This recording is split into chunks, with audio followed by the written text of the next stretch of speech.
Beauregard Rippey over here at Lions Club Park, West Liberty. Labor Day weekend, Friday evening, the 29th of August. Have the horseshoe pit out here. They have the lights for night pitching of the horseshoes. And a bunch of the logs, none of them on the deck yet. A bunch of white oak over there for their circle mill. It's an old frick in there. A whole town party for Labor Day, and gonna walk some tractors that are early arrivals, early to me anyway. This is the Tractor Association tent. It's usually pretty dead out here on a Friday evening, and this one's not an exception, but I'm gonna give it a shot anyway. The dyno, they have a big versatile articulated one over there, a 460. Sometimes a Happy Farmer guy will come here. This is a 1925 John Deere. Clear on the end, steel wheel.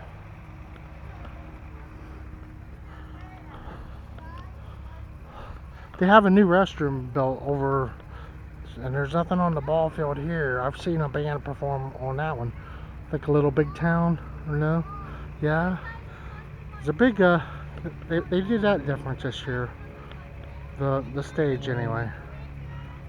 But yeah, pretty wide front in there on the 460 and a 706. Nice Hayne tractor.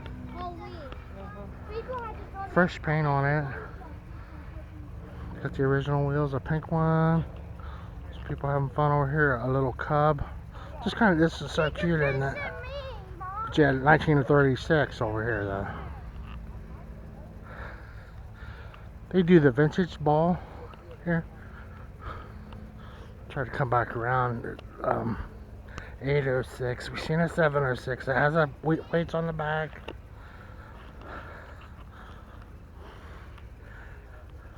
A 780. No, 766. So how they went from 06 to 866.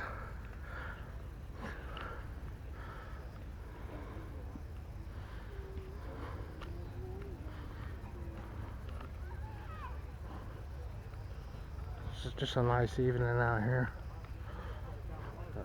The Nemo Jetstar sticking out of a row of JDs. A Huber, that's kind of just get to see one over here, but there's one in the museum in Marion.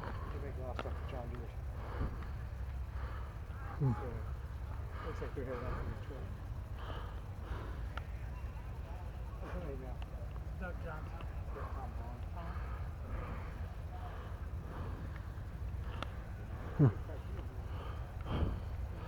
gonna try to look at the rear end a little bit. Get the seat coming off, how they did there. Look at that switch to lock them in, you think? The toolbox, two toolboxes. The Huber jack.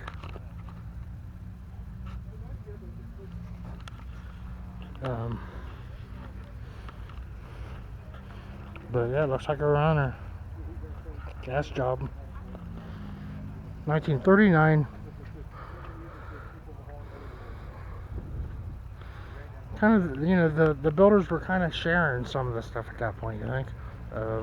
Ballsy 930 was at the top of the line.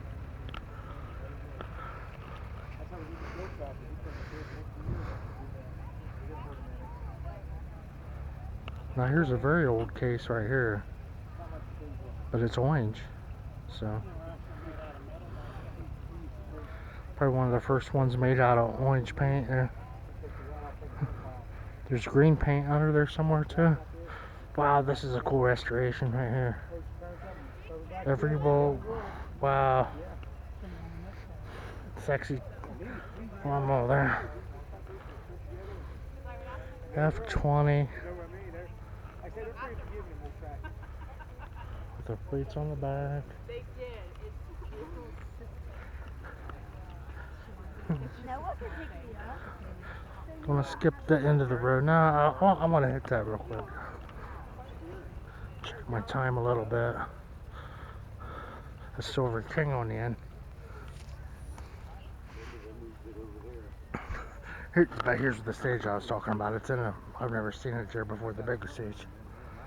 But this row of pristine John Deere's is here every year. It's a certain family, and I mean, those things are just, I don't see how you could have a cleaner tractor than what they do. If they did, they would do it. I mean, we'll make our way back up through there real quick.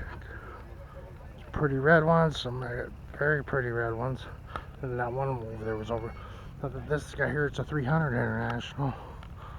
Look how well that restoration is there. He has a plastic bag over his tag.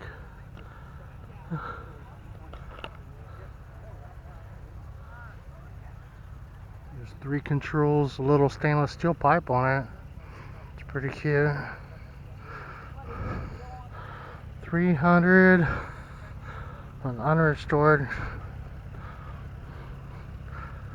Okay.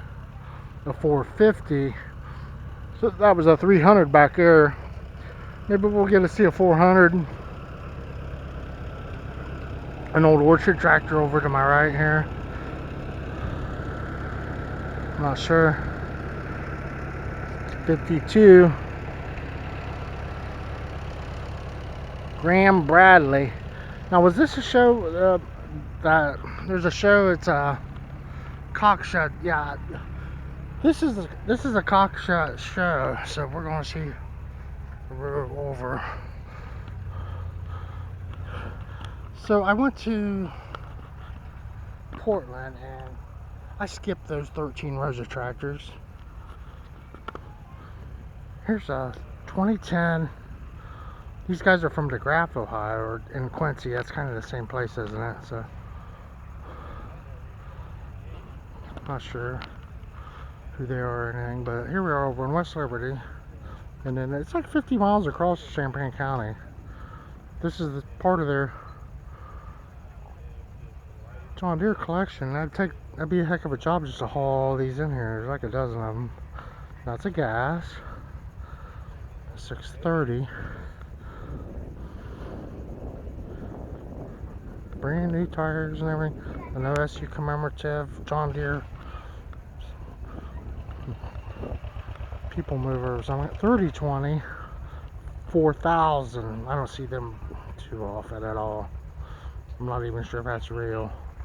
1970, 4,000. 72, 420. 1970, 4,000. A Cub. Administrative of some sort. So he's firing his sawmill up again. I hear him. Just maybe a couple rows of cockshuts. But yeah, people do come from long distance to this show. It's a beautiful drive over here. So that was a nice International. There's some pretty nice cockshuts. He's just backing in over here. A Versatile I don't see every day, that's for sure. Or this small especially. I've never seen one this small. Oh, it's just a loader. It's a front end loader. Pretty cute. Front end loader. And then the cockshuts from Canada. This is a shingle mill, trailer mounted buzzsaw. Got the Johnny Popper. Skipping over. I can smell it's like a racing fuel in there. Got some good fuel in that tractor. Some beautiful orange tractors. You know, I haven't seen any of this for a while. But the cockshuts with the plows, like a 5 bottom, 6 bottom, 61, Super 570 cockshut, a 4 bottom. This guy, as new, 54. Beautiful paint. And then there was like a Mazzy Harris that was pretty sexy. So, you know, in the 50s, you almost want to buy one of these instead of a 50 JD, wouldn't you? It'd be tempting. It wasn't until like 60 or so, something happened to someone, and then John Deere became popular.